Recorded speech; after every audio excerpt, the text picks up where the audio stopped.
Greetings and salutations. Welcome to Ref the District. And this is Stoner's recap of the Washington Capitals playoff series, game 1 against the Florida Panthers in Sunrise, Florida.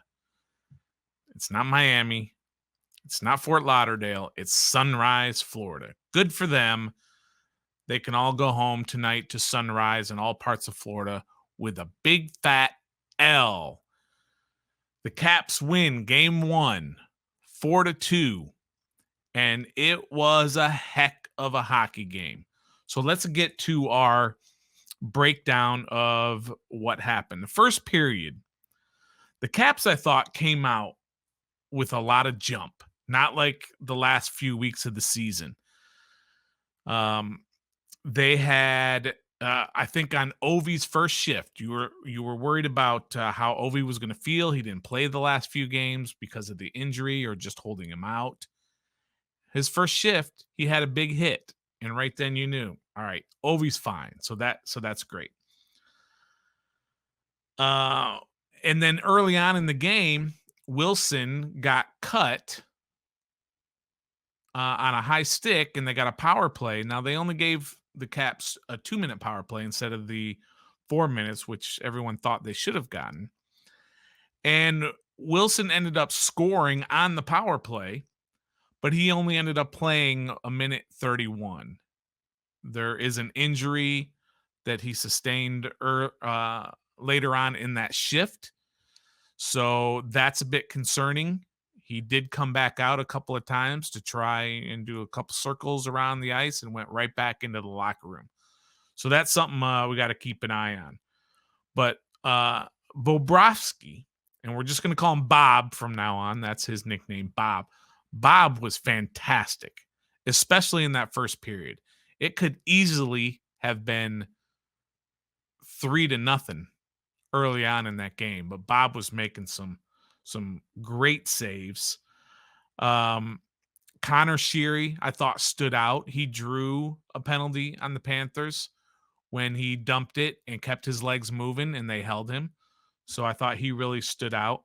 And their power play was very good. Now, they scored very late after they had the 2-man advantage, which they did not score on. They did score very late in the power play, 1 or 2 seconds left. But I thought their power play looked very good. They got a lot of quality shots. So I was happy that their power play did look so good. Then the Panthers tied it up with about 2 minutes, 5 seconds left in the period. And let's be honest, that was a soft goal. And everyone's saying what I was saying, which is that's going to be what holds this team back is the goaltending for the Capitals. And Vanacek, that was a soft goal. And so after the first period, you're like, man, the Caps played a great period. But it's 1-1 because of that soft goal late in the period. And I felt that going into the second, maybe they might have been a little deflated because they played so well and really only had the 1-1 score to show for it when it really should have been much worse. It really should have been 3-0 at the end of the first period, but it wasn't. And so you had to worry a lot about that going into the second period. Again, the Caps came out strong in the second period, and Bob was just doing his thing. Bob was making some great saves. Then eventually you knew this was going to happen. The penalties started shifting to the other side, and the Caps started getting penalties. So once that happened, you could see the tide turning. You could see the momentum shifting a little bit. And sure enough, the Panthers scored again to make it 2-1.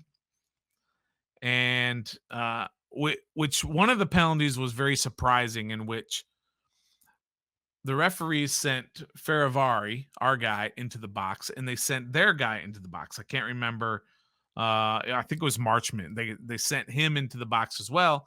But then they said, no, just kidding. Come on out. You're not really in the box. So they took him out of the box. I don't think I've seen that in quite a while. But the Caps penalty killing was very good on that particular one. And I thought Vanacek really started to settle in a little bit after that second goal. But again, it was a very even period. But I thought the difference was their goaltender played great and ours did not. The second goal, he gave up a fat rebound, and Giroux, I think is the proper pronunciation, made a great play and scored to give them the 2-1 lead. So now you're going in the third period and you're thinking, all right, third period, they got the faster team. We got the older team. This is where the better, young, faster team is going to stand out. But again, the Caps came out really strong in the third period. They were jumping. Um, there was a couple of shots that they probably should have scored on. The whole puck luck thing. Maybe the puck doesn't settle down when Oshie had a wide open net on one particular play.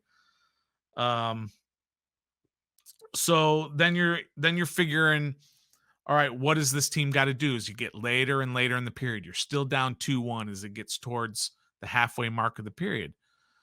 But then Ovi makes a great defensive play. That's right, I said it. Ovi made a great defensive play, poke checked it, couldn't quite get back to his skates to get it, but then here comes Kuzi come flying in, scores on a breakaway, and the bird celly was on. Oh, I don't know, I can't do it. But the celly was on. So that was fantastic. That tied the game up when Kuzi scored that goal. And then again, like we talked about earlier, when the Panthers started pressuring, you can feel the momentum start turning towards the Caps. So then what happens? A little, not very much later. What was it? 23 seconds later, or maybe it was a minute 23, whatever it was. Very soon after, an incredible pass from Backstrom as Oshie's charging towards the net. And all Oshie has to do is put his stick on it, pops it in there. Bob looked like he had it. I thought he had it. A lot of people thought he had it. There was a delayed reaction on the goal. But sure enough, Oshie pots it to make it 3-2 Caps. And you're like, okay, now we got to hold on. The Panthers are a team that are known to come back. If you remember one of the games against the Caps, and I don't remember of the three that they played, the Caps and the Panthers, the Caps were up 4-1 going into the third period. And the Panthers had 27 shots in that third period and scored 5 goals. I think maybe it went into overtime. Or no. Panthers scored with like 15 seconds left to win that game. This Panthers team is known for coming back. So no lead is safe. So a 3-2 lead in the third period is not safe. But then at a certain point, what the Caps were doing is they were stacking 4 guys at the blue line. And what Florida likes to do is they like to rush the puck into the zone. Whereas a lot of teams dump and chase. Florida likes to rush it in. And so you line 4 guys up on the blue line, that makes it almost impossible. So they were having trouble getting the puck in because they weren't dumping it. They were trying to rush it in.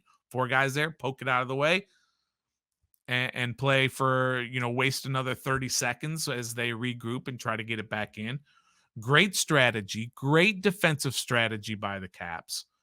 And then with a minute 54 left after Bob was pulled, a minute 54 left was when Eller had a great chance on a 2-on-1 and Bob made a save. And that was one of those saves. Again, you look at that and go, oh my God, that's the save that's going to propel the Panthers back down the ice. But about a minute 20 left is when they pulled Bob, and then Eller scored the empty netter with 42 seconds left. And again, the Caps, I thought, dominated the third period. And it showed obviously on the scoreboard as they scored all the goals in the third period, and they end up winning the contest 4-2. I want to look at a couple of stats here that really stood out. The big thing for me with all the positives, and we're going to get to all the positives, I just want to throw in the one thing with Tom Wilson. He has the goal, but he only played a minute 31 and didn't come back. We all know Tom Wilson, who he is as a player. So if he's not coming back, there's a good reason for that. So hopefully he gets better. We'll see for game 2.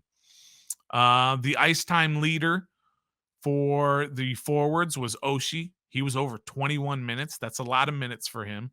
And then all the other guys, Backstrom, Eller, all your important guys, Kuzi and Ovi, were all over 17 minutes of ice time. And that's a lot of ice time, or that's what you want from your stars, your top line. You want about 17 to 19 minutes, and that's exactly what they had. So that's great. I really like the ice time, the way that worked out. The defenseman, of course, John Carlson led the defenseman in ice time, 25-38.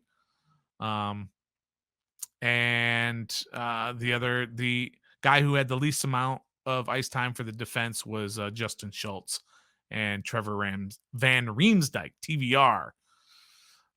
So those stood out. Of course, the goals were Tom Wilson, Evgeny Kuznetsov, who scored the second goal, Oshie, who had the third goal, and then, of course, Lars Eller, who had the empty netter. A great game plan.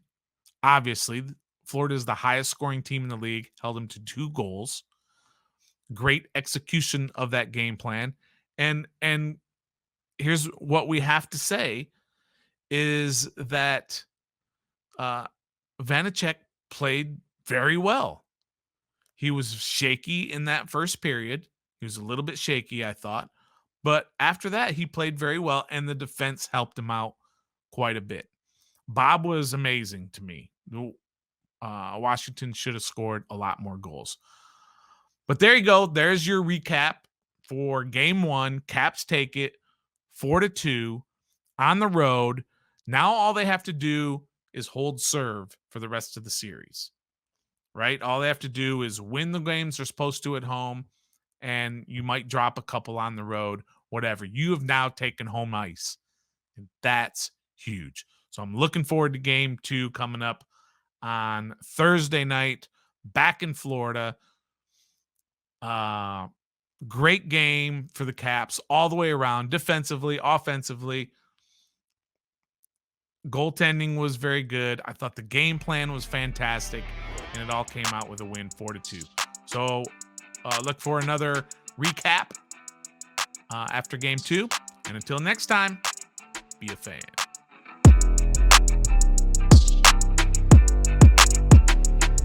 Hey, it's your boy, the Stoner on Ref the District. If you get a chance, check out some of our other stuff here that you see there. And always, always hit that subscribe button and the notification bell so that you are aware every time we go live, which is, of course, 7:30s Wednesdays. Check us out then, and check us out anytime. Until next time, be a fan.